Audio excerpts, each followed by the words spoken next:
avanzar, también están los que tienen que ver con gendarmería. Conversamos con Cristian Alvear, hasta ahora exdirector de esta institución chilena, exdirector de gendarmería de Chile. ¿Cómo está, Cristian? Muy buen día, estimada Lucía López, y a toda la teleaudiencia y los países hermanos que son parte de tu programa. Efectivamente, salimos a toda Latinoamérica a través de News para hablar de un tema que le preocupa efectivamente a toda la región, ¿no es cierto? La seguridad, cuyos problemas se han incrementado y agudizado los niveles de violencia que se ven en las calles, entre ellos también no solamente el impacto de las bandas de narcotráfico, de crimen organizado, sino que la cantidad de armas que andan dando vueltas. Sin embargo, en este contexto se ha hablado del avance en proyectos que también vinculan a Gendarmería de Chile, y le voy a preguntar en un contexto específico. Una de las personas detenidas por el asesinato de la sargento Olivares se había fugado de una cárcel, llevaba 3 años fugada, o 2 años fugada, desde el año 2021. Efectivamente, ¿qué es lo que sucede en esos casos y por qué hasta el momento no había podido ser detenida nuevamente? Bueno, primero que todo, Lucía, gracias por el espacio. Respecto a la fuga, las fugas siempre van a estar como un riesgo latente para todos los sistemas penitenciarios. No hay ninguno que pueda eximirse de esta potencial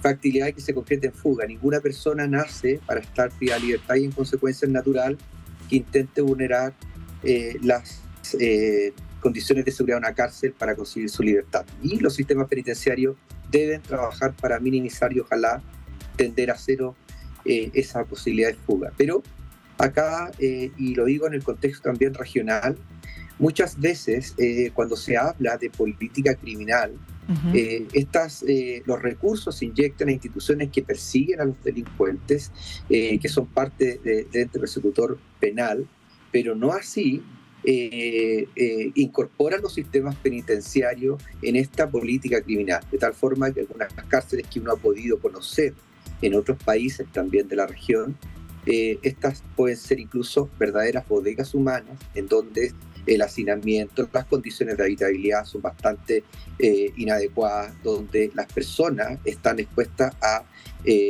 un trato prácticamente inhumano con las condiciones carcelarias, ¿no? Entonces, coloquemos esto sobre la mesa y discutamos si los sistemas penitenciarios deben tener procesos de modernización que permitan que las personas cumplan condenas en condiciones dignas, pero también separando la delincuencia organizada de la delincuencia común, porque ambas tienen que tener tratamiento distinto en espacios carcelarios y no puede ser lo que hemos visto en cárceles, como por ejemplo en el país hermano de Ecuador, donde durante el 2021-2022 murieron 411 personas en enfrentamientos dentro de las cárceles, principalmente en Guayaquil, pero personas que han sido asesinadas, incluso decapitadas, desmembradas, incineradas.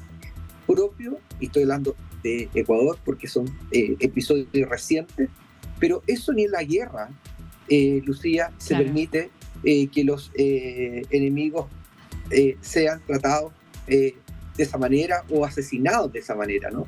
Entonces hay códigos, y estos códigos el crimen organizado no conoce ninguno, y empieza a, tal cual como lo ha hecho en algunos territorios, a tomarse ciertos territorios, a imponer el sistema de reglas y convivencias en virtud y en base a la violencia, y más encima lo replican en espacios carcelarios. Claro. Entonces la pregunta es, ¿podemos nosotros seguir creyendo que la política criminal y todo lo que se está haciendo para disminuir el flagelo de la delincuencia organizada se va a hacer si no consideramos la cárcel para inyectarle recursos y que realmente la condena sea efectiva, o sea, no se produzcan fugas y además se pueda contribuir a la reinserción social de las personas? Estas dos dimensiones, la seguridad y la reinserción, no pueden seguir siendo miradas como bienes sustitutos, son complementarios y la gestión de un sistema penitenciario debe apuntar a ello. Seguridad, diga. No, que es bien importante lo que usted nos señala, porque es prácticamente antiintuitivo para la conversación actual.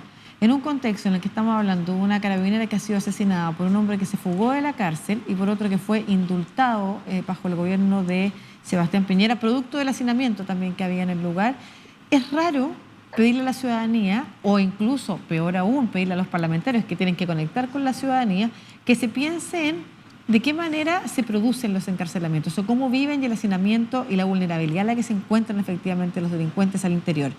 Pero lo que usted señala es clave, porque se están poniendo en el mismo paquete, y digo paquete, me refiero a los recintos penitenciarios, en condiciones inhumanas a personas que han cometido delitos comunes, con personas que vienen con un amplio prontuario y que terminan transformándose, como es histórico en Chile que se ha hablado de las escuelas del crimen.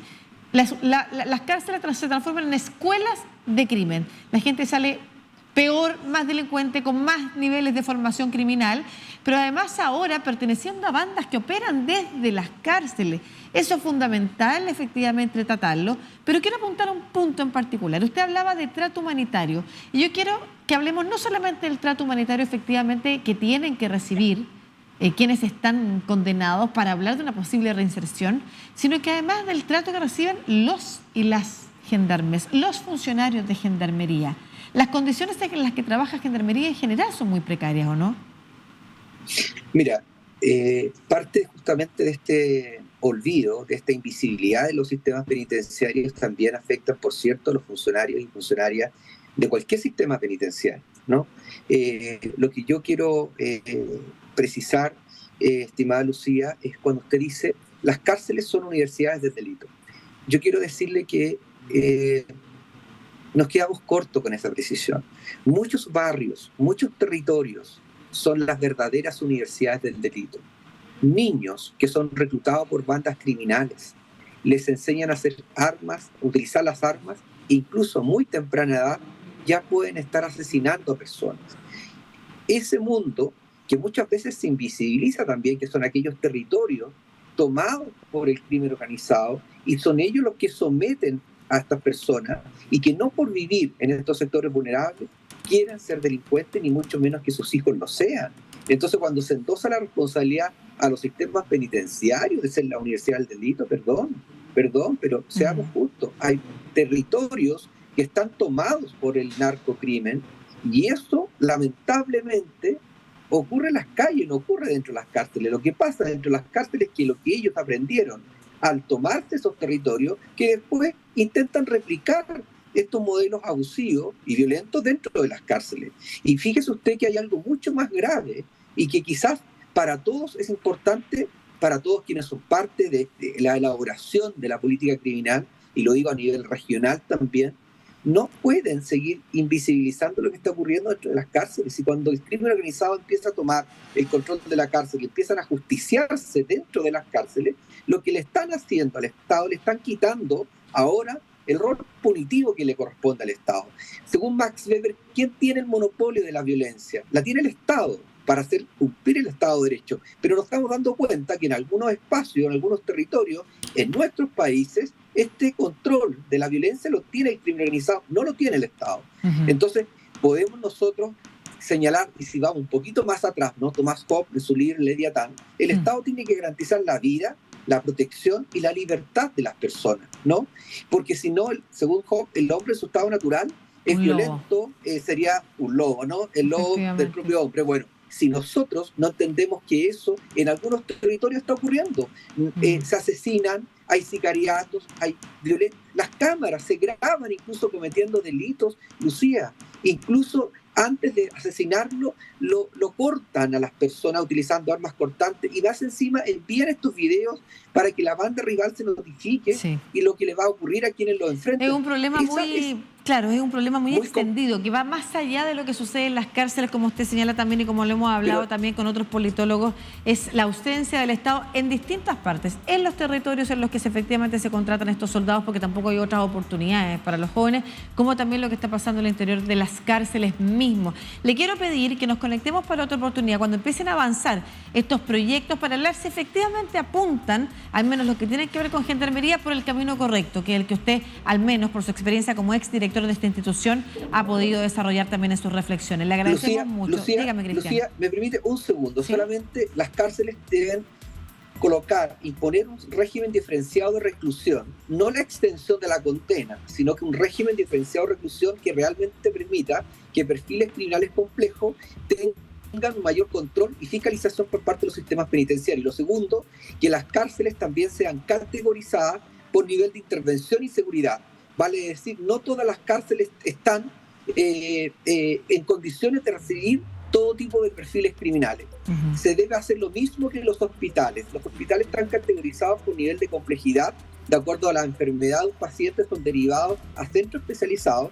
En la cárcel debe hacer lo mismo. Delincuentes multireincidentes, delincuentes que lideren bandas organizadas, que son de perfiles criminales altamente complejos, no pueden estar en cualquier cárcel. Y para esto se necesita una modernización muy profunda de todos los sistemas penitenciarios de la región. Muchas gracias, exdirector de Gendarmería chileno, Cristian Larrea, conversando efectivamente sobre los problemas de seguridad y que involucran también proyectos de ley para Gendarmería. Que esté muy bien. Muchas gracias, Lucía. Hasta luego.